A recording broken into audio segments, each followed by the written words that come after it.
बिस्मिल्लाहिर्रहमानिर्रहीम। अस्सलाम वालेकुम दोस्तों, क्या हाल है? ठीक है, खैरियत है। आज मैं आपको बताऊंगा कि आप पार्टनर वीज़ा कैसे ले सकते हैं। पार्टनर वीज़े के लिए आपको क्या क्या चाहिए, जुड़े रहिए मेरे साथ, आपको पूरी इन्फॉर्मेशन आज दूंगा। और मेरे चैनल को ज़रूर सब्सक्राइब कीजिए और लाइक भी कर दीजिए अगर वीडियो अच्छी लगे तो। सबसे पहले आपको चाहिए जो डॉक्यूमेंट हैं वो चाहिए आपको पासपोर्ट कॉपी होनी चाहिए। उसके बाद एक बैकग्राउंड वाइट बैकग्राउंड एक पिक्चर चाहिए आपको। उसके अलावा आपको जो चाहिए वो आपका जो ट्रेड लाइसेंस है उसका आपका कॉन्ट्रैक्ट होगा, उसकी कॉपी चाहिए आपको। उसको मेमोरेंडम कहते हैं। मेमोरेंडम आपको चाहिए।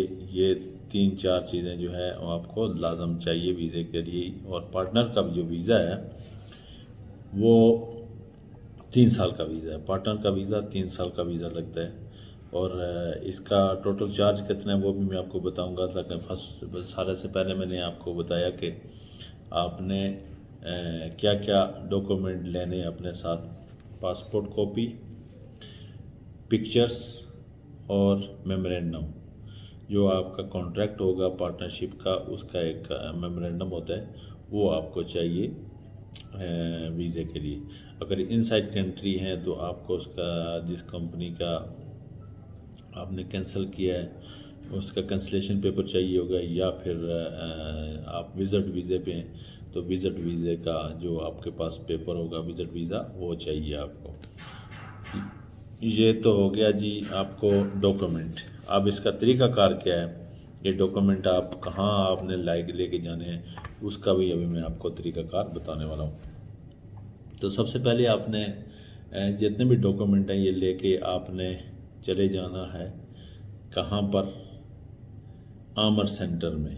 आमर सेंटर में जाएंगे, वहाँ पर वीज़ा अप्लाई होगा। लेकिन उसके लिए जो दूसरा आपका ऑनर है या पीआर है, ऑनर जो इसका ट्रेड लाइसेंस का जिसका वीज़ा है ऑनर, उसका आईडी कार्ड भी आपको ओरिजिनल आईडी कार्ड चाहिए होगा, ना कि कॉपी नहीं चलेगी, ओरिजिनल आईडी कार्ड। सबसे पहले आपने टाइपिंग करेंगे उसका 285 दिरहम मेरे ख्याल से ऐसे कुछ आता है। 285 दिरहम आएगा, वो आपको टाइपिंग करने का। फिर आपने वो टाइपिंग करने के बाद इनसाइड कंट्री वीज़ा डालना है। इनसाइड कंट्री वीज़ा आपका आएगा 1175 दिरहम, 1175 दिरहम में।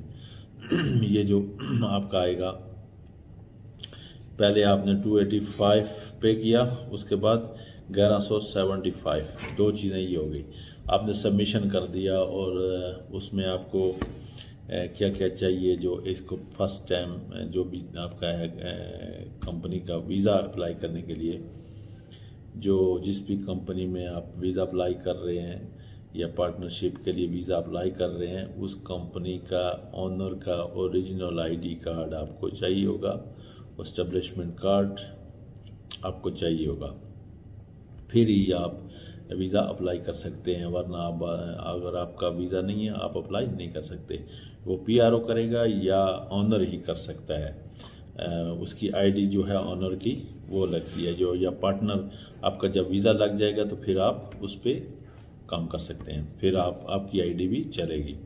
अच्छा, ये तो हो गया जी, दो चीज़ें आपने कर दी। पहले तो डॉक्यूमेंट मैंने आपको बता दिया, उसके बाद मैंने आपको बताया टाइपिंग का 285 दिरहम आएगा। फिर आपका इनसाइड कंट्री वीज़ा जो है, ये जो पार्टनर का ये 3 साल का वीज़ा है, ये आएगा 1175 दिरहम में। ये आपका वीज़ा आपने डाल दिया है। अभी क्या होगा, वीज़ा आपके ईमेल पे आएगा। आपने जो ईमेल रजिस्टर्ड की होगी वही ईमेल पे आपको एक मैसेज आएगा, या कुछ अगर प्रॉब्लम है तो आपके मोबाइल पे मैसेज भी आ जाएगा। अप्रूव होएगा तो आपके मोबाइल में मैसेज आएगा, फिर जो वीज़ा है वो आपको ईमेल आ जाएगा। अच्छा, ये सब करने के बाद आपने जब भी अगर इनसाइड कंट्री हैं तो वीज़ा लेके आपने फिर उसका चेंज स्टेटस करना है। अगर इनसाइड कंट्री का मैं आपको बता रहा हूँ, इनसाइड कंट्री हैं अगर आप मौजूद हैं दुबई में, फिर आपको जो है वो उसका वीज़ा आने के बाद चेंज स्टेटस करना पड़ेगा, जिसका चार्ज आएंगे 675 दिरहम 65 फिल्स, ये आपका चार्ज आएंगे। अच्छा, ये हो गया जी वीज़ा आने के बाद आपका चेंज स्टेटस हो गया जनाबे वाला, यानी चेंज स्टेटस हो गया इसके, या आउटसाइड कंट्री बंदा है तो उसका तरीका कार क्या वो भी मैं आपको बता देता हूँ। जिस दिन वीज़ा निकलता है उसके 60 दिन के अंदर अंदर बंदे को एंटर होना बहुत ज़रूरी है। जिस दिन भी वीज़ा निकलेगा, यूएई का वीज़ा आपको मिल गया, तो उस दिन से लेके 60 day under 60 day you must come for in side Dubai. अगर 60 दिन के अंदर अंदर आप चेंज स्टेटस नहीं करते हैं या बंदा आउटसाइड कंट्री है वो नहीं आता, तो आपका वीज़ा ख़त्म हो जाएगा। वो जो आपने पेमेंट की है वो ख़त्म हो जाएगी, वो आपको वापस नहीं मिलेगा। अच्छा, उसके बाद अगर चेंज स्टेटस करते हैं तो फिर उसके बाद क्या अगला प्रोसेस क्या है? चेंज स्टेटस करने के बाद आपको 60 डे फिर मिलते हैं, जब या इनसाइड जब आएंगे दुबई में आपको 60 दिन फिर मिलेंगे। 60 दिन मिलेंगे, उस 60 दिन के अंदर अंदर आपने क्या करना है? मेडिकल एमरेट्स आईडी की टैपिंग करनी है। मेडिकल आपका होगा 300 4 दिरहम 5 दिरहम ऐसे उसका चार्ज आता है। 300 ये लगा लें, 300 मेडिकल का हो गया। और आपकी जो आईडी है वो 3 साल की बनेगी, उसके लिए आपका वैसे 275 आता है, आपका 375 चार्ज आएगा। ये हो गया जी मेडिकल एमरेट्स आईडी आपने टैप कर लिया है। मेडिकल की रिपोर्ट का वेट करेंगे। अभी आपको एक ईमेल देनी पड़ेगी, जिस भी जहाँ भी जाएंगे टैपी सेंटर में वहाँ पेमेंट करेंगे, आपको ईमेल और पीओ बॉक्स नंबर दे के आपको आना पड़ेगा। और फिर आपके जो आईडी है वो जैसे ही आपका वीज़ा सबमिट होता है तो आपके पीओ बॉक्स में आ जाएगी, और जो मेडिकल की रिपोर्ट है वो आपके ईमेल में आएगी। ईमेल में आपकी रिपोर्ट आने के बाद आपने वो रिपोर्ट निकालनी है, और ये जो एमरेट्स आईडी का एक एप्लीकेशन आपने टाइप की है ये, और या एक वीज़ा जो ओरिजिनल वीज़ा है वो, और एक पिक्चर, और उसके बाद क्या कहते हैं उसको, पासपोर्ट कॉपी, ये फिर आपने अटैच करके फिर दोबारा आमर सेंटर में जाना है। और उसके लिए दोबारा आपको फिर जो बॉस है उसकी Emirates ID, original Emirates ID आपको चाहिए होगी। क्या करना है आपने? फिर से वापस जाना है वहाँ पर आमर सेंटर में, किसी भी आमर सेंटर में जा सकते हैं जो आपके करीब हो। आमर सेंटर में जब जाएंगे तो वो आपसे वीज़ा, उसको बोलते हैं वीज़ा सबमिशन।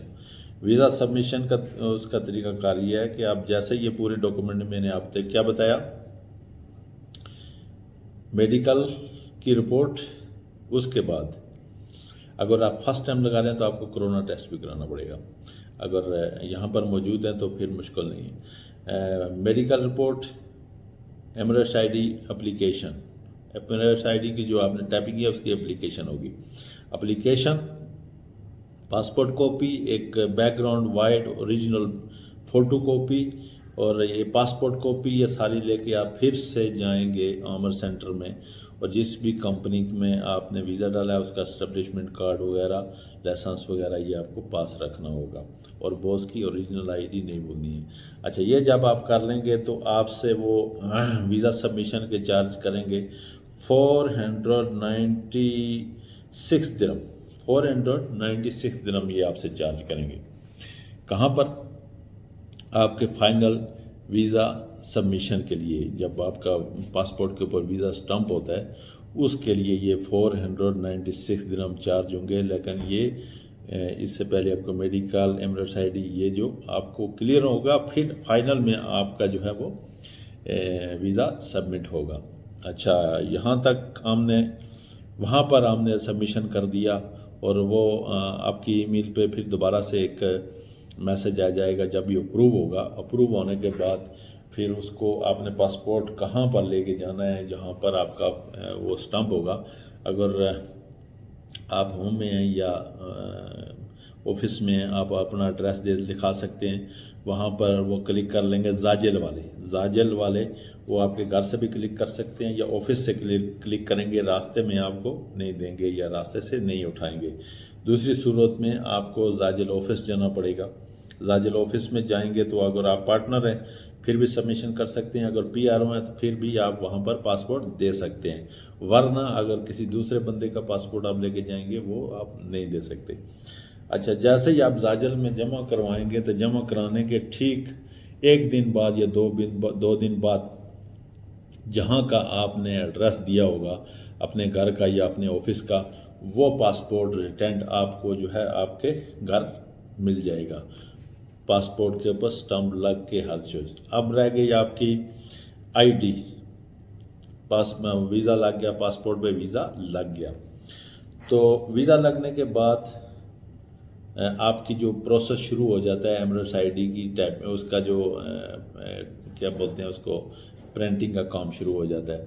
फिर वो आपको उसी नंबर पे जो आपका ईमेल या मोबाइल नंबर रजिस्टर्ड होगा उस पर आपको मैसेज आएगा कि आपकी आईडी का काम शुरू हो चुका है। फिर जिस दिन आप पोस्ट ऑफिस में पहुंचेगा फिर वो आपको मैसेज करेंगे भाई आपका आईडी रेडी हो गया है, आके अपना आईडी क्लिक कर लीजिए। मैं आपको एक मैसेज भी दिखा देता हूँ। मैं कल परसों मुझे एक मैसेज आया, 1 मिनट वेट कीजिए, मैं आपको मैसेज, ये देख सकते हैं, ये मैं आपको दिखाता हूँ। ये इस किस्म का आपको मैसेज आएगा कि भाई आप अपनी आईडी एमरेट्स आईडी जो है वो आके क्लिक कर लें, आपकी आईडी आप पहुँच गई है। अच्छा, जैसे आप ऐसा करेंगे तो वहाँ से आईडी पीआरओ ले सकता है या जिसकी अपनी आईडी है वो ले सकता है। उसके अलावा दूसरा बंदा कोई भी आईडी आपकी नहीं ले सकता। आप वो अपनी एप्लीकेशन अपने पास रखें, अगर आपकी अपनी है वही एप्लीकेशन लेके जाएं, आपको मिल जाएगी। या ये मैसेज आपके पास होगा, मैसेज आपको मिल जाएगा। इस तरह आज मैंने आपको बताया कि आज पार्टनरशिप का वीज़ा, पार्टनर का वीज़ा कैसे लगता है, उसका तरीका क्या है। और पार्टनर का वीज़ा वो 3 साल का है, वरना ये यहाँ पर वीज़ा जो है वो 2 साल का है और पार्टनर का जो वीज़ा है वो लगता है 3 साल का। तो आज का व्लॉग यहीं पे ख़त्म करते हैं। तो आज उम्मीद है कि आपको ये इन्फॉर्मेशन अच्छी लगी होगी। अगर मेरी इन्फॉर्मेशन अच्छी लगी है तो मेरी वीडियो को ज़रूर लाइक कीजिए, शेयर कीजिए और किसी किस्म की मालूमात चाहिए तो वो मुझसे रब्ता कीजिए। तो कल इंशाल्लाह मैं आपको बताऊंगा फैमिली वीज़े के लिए कि आप फैमिली वीज़े को कैसे अप्लाई कर सकते हैं, फैमिली वीज़ा आपका कैसे अप्लाई होगा। कल मैं आपको वो बताऊंगा। आपको बच्चों को अगर यहाँ पर आना है उसका क्या तरीक़ाकार है, आपको वाइफ को लेके आना है उसको क्या तरीक़ाकार है, या आपने अपने जो बुज़ुर्ग हैं वालिदैन हैं उनका तरीक़ाकार क्या होगा, ये मैं आपको कल इंशाल्लाह कल बताऊंगा। तो इसी के साथ मुझे इजाज़त दीजिए। आपका अपना मुश्ताक हुसैन। चैनल को ज़रूर याद रखिए, ज़रूर सब्सक्राइब और लाइक भी कर दीजिए। Thank you very much.